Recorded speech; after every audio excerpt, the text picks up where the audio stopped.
Bien, en esta ocasión el equipo conformado por 4 integrantes. Tenemos a Bocanegra Lozano Fanny, López Chaupe Sandra Pamela, quien les habla Morillas Alfaro Yaniria Manuelita y por el último Pascual Tirado Sonia Lisbeth.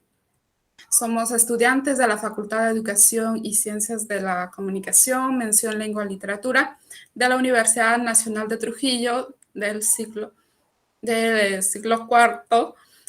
Bueno, tenemos la oportunidad de sustentar acerca de un tema que, si bien es cierto, es muy tratado a lo que corresponde en estadística. Entonces, para ello me refiero acerca de las pruebas de paramétricas y no paramétricas. Bien, en esta ocasión, primeramente es importante saber la parte teórica, ¿sí? Para que de esta manera poder comprender y poder desarrollar más adelante acerca de los tipos de cada una de estas pruebas para un mejor entendimiento y comprensión. Entonces, para ello empezaré a explicar acerca de las características en qué consiste cada una de ellas, ¿no? La primera nos dice que las pruebas paramétricas es de distribución normal. Esto quiere decir que los datos que nosotros vamos a obtener acerca del problema que vamos a realizar o queremos investigar, pues obviamente los datos van a ser o realizarse de tal manera que, como podemos darnos cuenta en la diapositiva, en la gráfica, la mayor cantidad de datos va a ser ubicado en la parte centro o en el punto central de esta gráfica y lo demás se van a ubicar en las partes exteriores. De esta manera dará lugar a que se pueda formar, como muchos suelen llamarlo, la forma de una campana. También se dice que se estima los parámetros de una población en base a una muestra, ¿no? Entonces, esto tiene que ver las pruebas paramétricas mucho con la muestra en que presenta el problema o en la forma que uno quiere desarrollar dicho problema o investigación, ¿no? El siguiente dice, presenta variables cuantitativas continuas medibles. Esto, las pruebas paramétricas trabajan mucho con las variables cuantitativas que, pues, su mismo nombre lo dice, cantidad en datos. ¿A qué me refiero? Por ejemplo, si nosotros queremos saber cuál es la talla de un grupo de ciertas personas, quizás, por ejemplo, 40 personas, 50 personas, entonces voy a utilizar datos o números matemáticos. A eso se refiere. Otro ejemplo podría ser, yo quiero saber la cantidad o el sueldo que recibe un trabajador público cada mes. Entonces, a eso específicamente refiere a las variables cuantitativas. En cuanto a la muestra, las pruebas paramétricas siempre tienen que presentar o presenta un gran número, o mejor dicho, más de 30. O sea, la muestra es bastante grande, lo que en estas pruebas se suele mostrar. El nivel de medición de las variables es por intervalo o razón. Esto lo que en el punto número 3 o característica número 3, pues como explicaba, tiene que ver con los datos numéricos para así poder calcular el problema que uno quiere realizar. Ahora, veamos los tipos que estas pruebas tienen, porque si bien es cierto son muchos, pero dentro de ello más adelante vamos a poder especificar las más importantes, las más resaltantes que suelen trabajarse acá en estas pruebas paramétricas. Por ejemplo, tenemos a la prueba de Studing, el coeficiente de correlación de Pearson, la prueba del valor Z de la distribución normal y asimismo también la prueba F o análisis de la varianza ANOVA. La prueba, por ejemplo, de Studing es muy, digamos, muy potente o tiene un poder, digamos, en lo que representa la medición estadística, por lo cual es muy utilizada. Entonces, lo cual esta pues se dice que es fundamental o mejor dicho resalta más dentro de estos tipos. Siguiente diapositiva, por favor. Ahora, así como también presenta sus ventajas y desventajas, estos parámetros, primero, por ejemplo, nos dice tiene más poder de eficiencia. Esto quiere decir como debido a la utilización que vamos a realizar de los datos numéricos, van a ser más eficaces y más exactos los resultados que nosotros vamos a poder obtener. Asimismo, nos dice que son más sensibles a los rasgos de los datos recolectados. Menos posibilidad de errores. Obviamente no se sobreentiende porque si bien es cierto, los datos matemáticos son debidamente exactos. Datos estimados dan estimaciones probabilísticas bastante exactas. Asimismo, por otro lado, también tenemos las desventajas y nos dice pues que son más complicadas de calcular y nos preguntaremos por qué. Pues estos son más difíciles o mejor dicho que nos tomaría más tiempo en poder realizarla debido a la cantidad o al número de la muestra que nos van a dar en el problema o que en la muestra nosotros mismos vamos a poder plantear.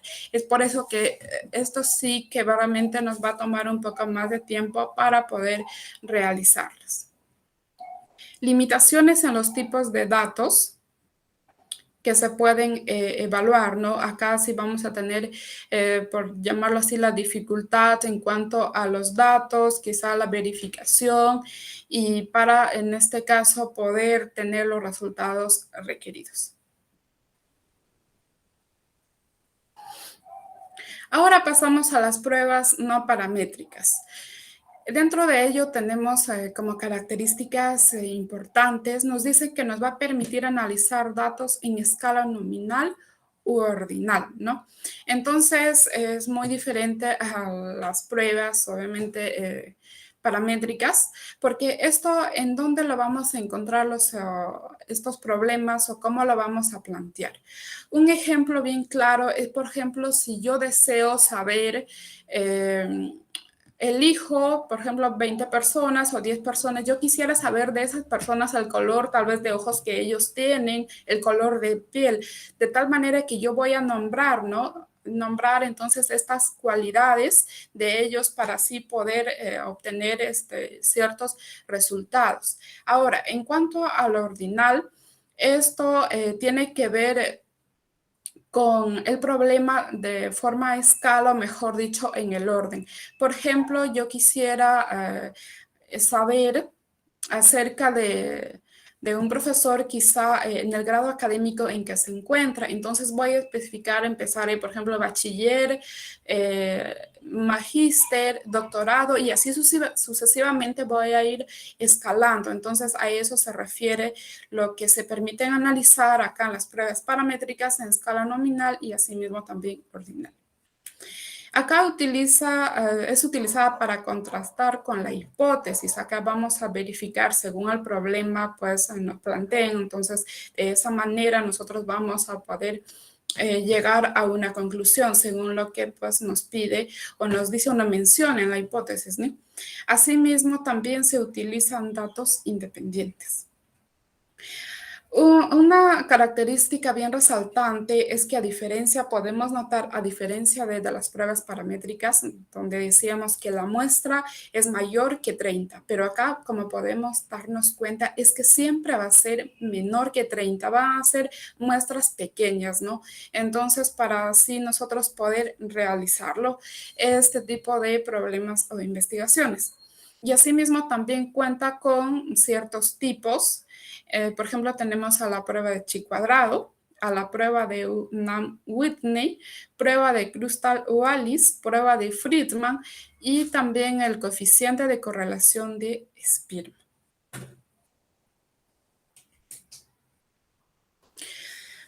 Asimismo, también hablamos de sus ventajas y desventajas.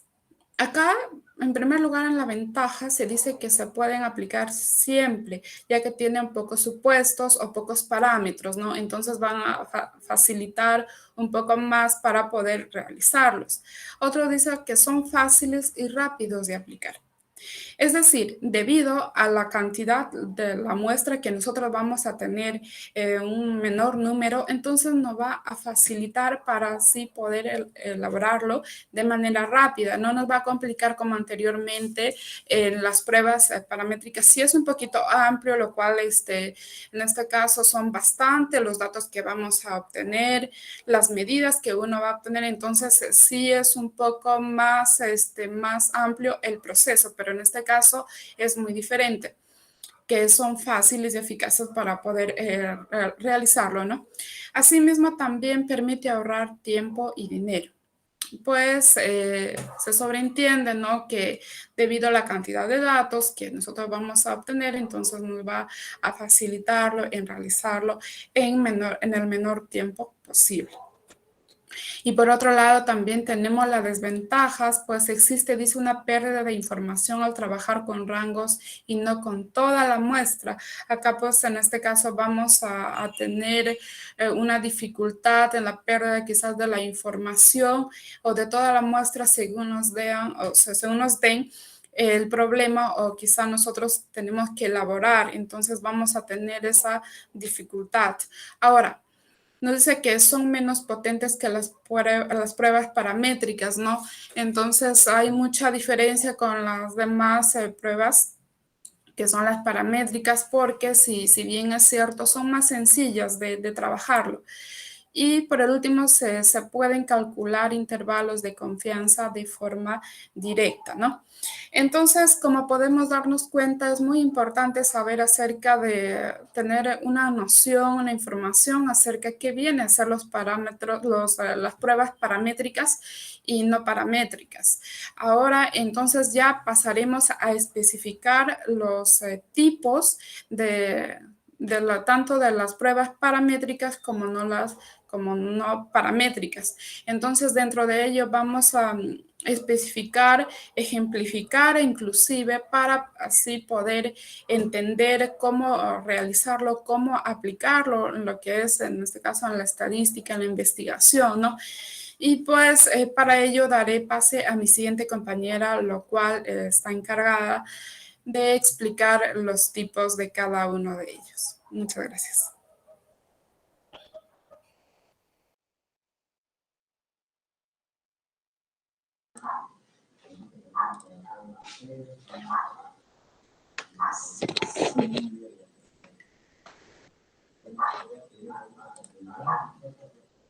Bueno, siguiendo con la explicación de las pruebas paramétricas y no paramétricas, ahora explicaré de lo que es el coeficiente de correlación de Spearman.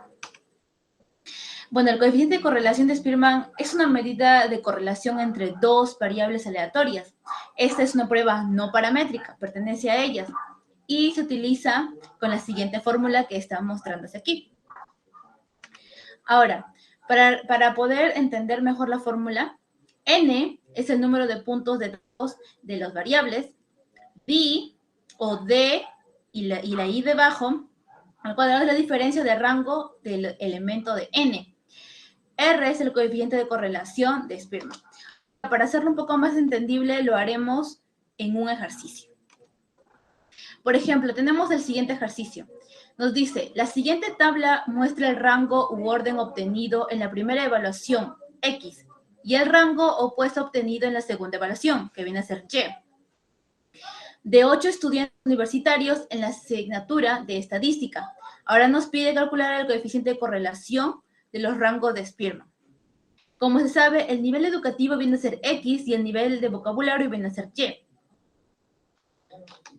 Acá tenemos en la fila de los estudiantes, tenemos a María, Jessica, Elvia, Roberto, Carlos, Jaime, Cristian, Mariano, que vienen a ser nuestros personajes, ¿no?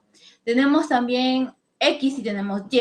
A ellos se les ha asignado ciertos números, en donde X está tomando los números de 1, 2, 3, 4, 5, hasta el 8. Esto quiere decir que hay 8 niños, o sea, 8 personas. Y en Y están tomando los siguientes números. Ahora, siguiendo. En ello vemos ya que se ha agregado lo que es D y D al cuadrado.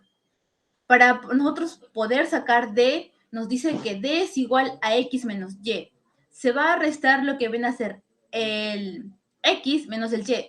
Acá vendría a ser el X que vale 1 y el Y que vale 3, vendrían a restarse. Entonces sería 1 menos 3 vendría a ser menos 2.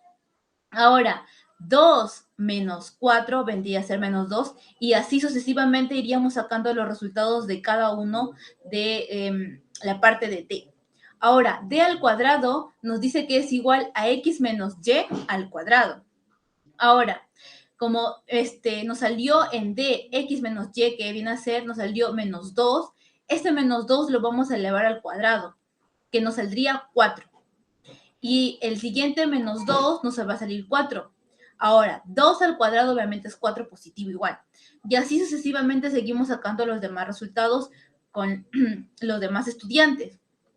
Ahora, todo esto, el último resultado se va a sumar, que viene a ser d al cuadrado, viene a ser igual a la suma de 32, en donde 4 más 4 más 4 más 1 más 1 más 16 más 1 más 1 viene a ser un total de 32.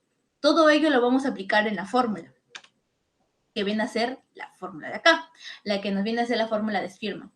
Ahora, colocamos cada uno de los elementos en la fórmula, que viene a ser R es igual a 1 menos 6, vendría a ser por 32. 32 sería la cantidad que hemos sacado en D al cuadrado. N vendría a ser 8, la cantidad de estudiantes que se ha tomado. Y el mismo igual vamos a poner 8 al cuadrado menos 1.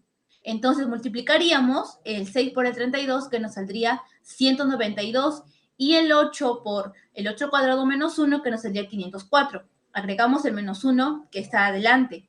Luego resolvemos lo que vendría a salir 504 menos 192 sobre 504. Igual nos saldría 312 sobre 504. Y dividiendo nos saldría el 0.619, que sería el resultado, que nos sale el coeficiente de correlación positiva. Si es positiva, si el coeficiente de relación no lleva un menos delante, y es negativa si este lleva el menos delante. Bueno, espero se haya entendido. Ahora le doy pase a mi siguiente compañero.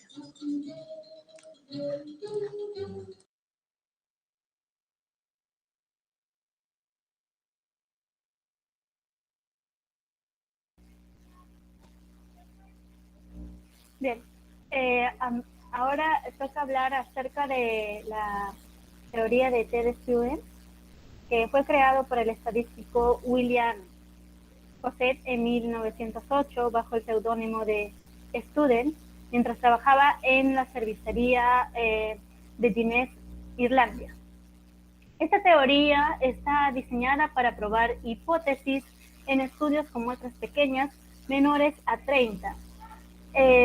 Menores a 30 para que sea una prueba normal, ya que se trata de aproximar distribuciones probables que estiman el valor de la media de una muestra pequeña extraída de una población con distribución normal, de la cual obviamente no se desconoce su desviación típica.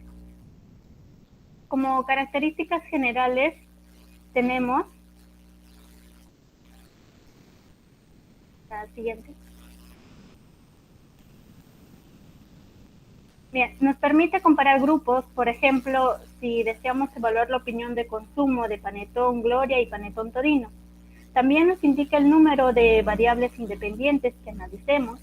A su vez, cumple con una distribución normal que esté dentro de las pruebas paramétricas.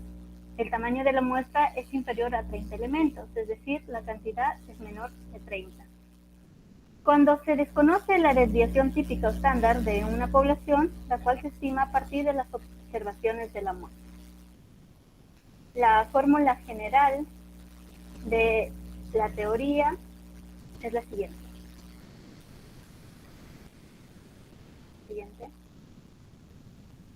Bien, ahí tenemos la fórmula general, donde en la parte del numerador representa la diferencia probable y está compuesta por la T, que viene a ser el valor estadístico, la X, el promedio de la variable analizada en la muestra, el mu es el promedio poblacional de la variable a estudiar. En el denominador se encuentra la desviación estándar de la diferencia, más conocido como el error estándar. Está conformado por la letra S, que es la desviación estándar de la muestra, la N, que es el tamaño de la desviación estándar de la muestra. La distribución de la T de student, siguiente,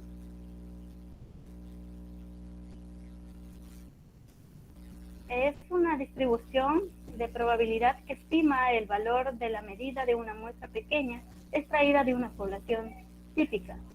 Tenemos la población y de la población se obtiene la muestra, la parte pequeña, la que se va a analizar. También no hay que olvidar que el grado de libertad es el tamaño de la muestra menos 1, o sea, n menos 1, y se representa por la letra G o también por la BU. Ahora vamos a analizar los pasos para que a continuación se aplique un ejercicio. Primer paso a seguir para el desarrollo de esta teoría viene a ser plantear las hipótesis, tanto la nula como la alternativa, la cual está representada por H0, que nula, la alternativa por H1. Además, en el paso número 2 se determina el nivel de significancia. Acá se considera el nivel de alfa. Bueno, para proyectos es el 0.05% y para aseguramiento de calidad es el 0.01. Y bueno, para encuestas de mercadotecnia es el 0.10. En el paso número 3, la evidencia menstrual, se calcula la media y la desviación estándar a partir de la muestra. Acá es donde ya vamos a aplicar las fórmulas. En el paso número 4, aplicamos la distribución de T de student para calcular la probabilidad de error a través de la fórmula general. Luego vamos a contrastar el valor de T obteniendo en la tabla correspondiente. Y finalmente, en base a las evidencias disponibles, se acepta o se rechaza la hipótesis alternativa. Si la probabilidad de error es mayor que el nivel de significancia, se rechaza, mientras que si es menor, se acepta. Ahora vamos a aplicar en el ejemplo. Una escuela, el promedio de edad en la cual un niño emite su primera palabra es de 12 meses. Se desconoce la desviación estándar poblacional, por la cual se puede aplicar una muestra aleatoria de 17 niños. Los resultados arrojan que la edad media muestral de la que se pronuncia la primera palabra es de 10 meses, con una desviación estándar de 2.32. La prueba de hipótesis de que la técnica afecta la edad en los niños que empiezan a hablar es un nivel de significancia del 5%. Nos pide identificar la hipótesis nula y la alternativa. Entonces, ¿qué vamos a hacer? Primer paso, definir hipótesis. La hipótesis nula es la técnica, no afecta la edad en los niños que comienzan a hablar. Matemáticamente, podríamos decir H0 es igual a 12. En la hipótesis alternativa, la técnica afecta la edad en los niños que comienzan a hablar, o sea, esta vendría a ser diferente de 12. Por ello es que ponemos H1, que equivale a la hipótesis alternativa, es diferente de 12. O sea, puede ser más o menos, pero no es igual. Paso número 2. Determinamos el nivel de significancia y el grado de libertad. Bien, ahí nos han dado el grado de significancia, que viene a ser alfa, es igual al 5%, el cual calculándolo sale 0.05, y esto lo dividimos en 2, porque al momento de la gráfica va a haber dos lados, ¿no? Y entonces la distribución tiene que ser tanto derecha o izquierda. Por ello es que se divide en 2, dándonos como resultado el 0.025. Y el grado de libertad, que había mencionado que se representa por la letra G, es igual a la cantidad menos 1. Entonces, y la cantidad era 17 menos 1, 16, que es la muestra, ¿no? Ahora, en el paso número 3, los resultados de la evidencia muestral. Acá tenemos el promedio de la variable, que equivale a 10, y la desviación estándar, que es 2.32. Estaban explícitos ahí en el ejemplo, en la teoría.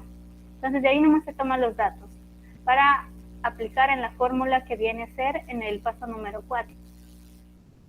Primero, para que no se nos haga tan difícil, dividimos la fórmula general en dos, ¿no? Encontramos el error estándar, que lo presentamos por EE, es igual el 2.32, que es la desviación estándar, sobre el N, que vendría a ser en este caso 17, ¿no? Se hace la operación y nos queda como resultado 0.562. Ahora, encontrando este resultado, vamos a realizar la siguiente fórmula, donde T es igual, acá el 10 es el promedio variable, y bueno, menos 12, que es la hipótesis tanto nula como alternativa que se ha tenido, es 12. Entonces, entre lo que ya habíamos encontrado, el error estándar, lo que ya habíamos desarrollado, ¿no? Dándonos como resultado menos 3.55.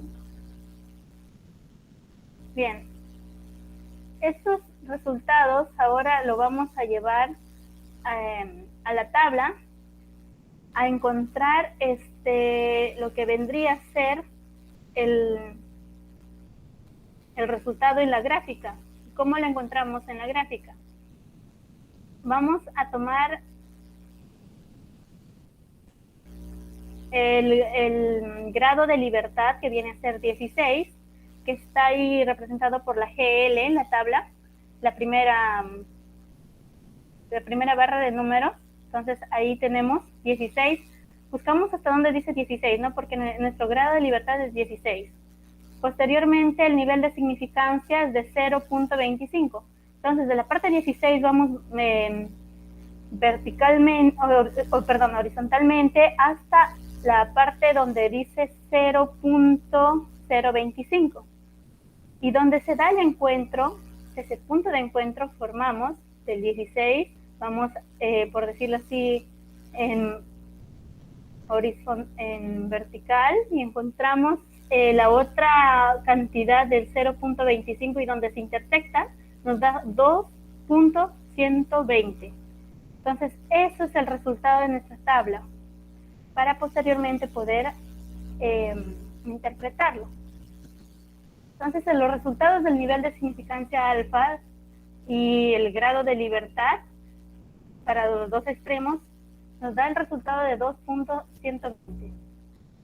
La conclusión de nuestro ejercicio vendría a ser que, como el resultado en la gráfica queda fuera, se rechaza la hipótesis nula, ya que divide a ambos lados.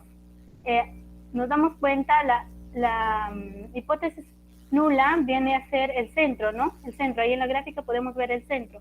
Entonces, los exteriores viene a ser la hipótesis alternativa. Y el resultado que tenemos es menos 3.55. Y ello no está dentro, sino que está fuera. Porque en el centro tenemos el 0, luego el 1, el 2 y el menos 3, si pueden observar. Entonces, menos 3.55 nos va a dar a los extremos. Entonces, no es un resultado nulo, por lo cual es una respuesta alternativa.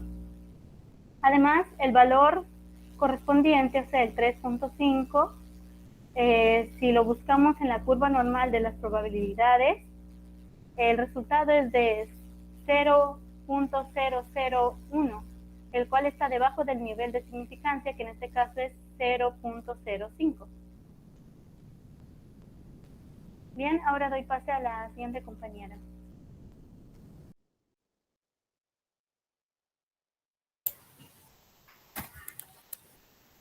Bien, ahora vamos a continuar con el chi cuadrado, una prueba no paramétrica. Pero para empezar vamos a definirlo. Pues su uso es para evaluar cuán buena puede resultar una distribución teórica en una muestra determinada. En términos generales, podemos decir que esta prueba contrasta frecuencias observadas con frecuencias esperadas de acuerdo con la hipótesis nula. Siguiente, por favor. Ahora, nuestra fórmula viene a ser el chi cuadrado, que viene a ser el x cuadrado, más la sumatoria de la función observada más la teórica dividida entre la teórica. Ahora, eso de ahí también lo podríamos colocar de una manera solamente con x cuadrado más igual a la sumatoria de observada menos la teórica elevado al cuadrado sobre la teórica. Ahora vamos a ver un ejemplo para que se pueda comprender. Ejemplo, nos dice, se realizó una encuesta a 50 personas según la calificación obtenidas en comunicación de 2 universidades. Los resultados se muestran en la siguiente tabla y vamos a tener un margen de error de 0.05. Como primer paso, nosotros tenemos que tener nuestras hipótesis, la hipótesis nula y la hipótesis alternativa. La hipótesis nula, la universidad nos dice que no va a influir en los resultados de estos estudiantes. Y la hipótesis alterna nos dice que el tipo de universidad sí va a influir en los resultados de los estudiantes. Pasemos, por favor, a la siguiente. Ahora, la tabla de los valores observados. Vamos a tener a la Universidad Católica y a la Universidad Antenor Orrego, en donde vamos a tener los calificativos de bueno, malo y regular, y un total. Ahora, en la Universidad Católica nos dice que buenos hay 10, en la Antenor Orrego 15, en la Universidad Católica estudiantes calificativos malos 6 y en Antenor Orrego tenemos 5 y también tenemos lo que viene a ser regulares que en la Universidad Católica 6 y en la Universidad Antenor Orrego 8. Ahora, ¿qué hacemos? Vamos a sumar de forma horizontal todo el resultado y lo vamos a colocar en donde tenemos el total, que todo sumaría un 22. Vamos a sumar el 10, el 6 y el 6, todo sale 22. Ahora sumamos el 15 más el 5 más el 8 de forma horizontal y nos va a dar 28. Sumamos todo eso, nos va a dar 50. Lo mismo nos tiene que dar sumando lo bueno, lo malo y lo regular. Por ejemplo, ahí tenemos 10 más 15 que sería 25. En lo malo habría una sumatoria de 11. En lo regular, 14. Si sumamos 25 más 11 más 14, todo nos tendría que salir 50. Siempre va a ser eso así. Siguiente, por favor. Ahora, la tabla de frecuencias esperadas. ¿Cómo sacamos estos resultados? Primero, se tiene que multiplicar el resultado final del calificativo bueno y malo. En ese caso, el primer calificativo que fue bueno es 25 y lo vamos a multiplicar por 22 por la sumatoria y lo dividimos entre 50. Y ello nos va a salir el resultado. Así vamos a hacer en todas. Por ejemplo, en el segundo tenemos el 25 por 28 dividido entre 50, que nos sale 14. Igual en la tercera, que la sumatoria viene a ser 11, lo multiplicamos por 22 dividido entre 50, igual a 4.84. Y así vamos a hacer todo. Ahora, vamos a tener también el grado de libertad. ¿Cómo nosotros sacamos el grado de libertad? El grado de libertad lo vamos a representar por una V. en donde va a ser igual al número de filas menos 1 y el número por el número de columnas menos 1. En este caso, el número de filas fue 2, como ustedes lo habrán podido notar, menos 1 y el número de columnas que fue 3. Multiplicando todo y restando, pues nos saldría 2. Ahora, para el siguiente paso, no olvidemos lo que hemos hecho de las tablas frecuencias esperadas.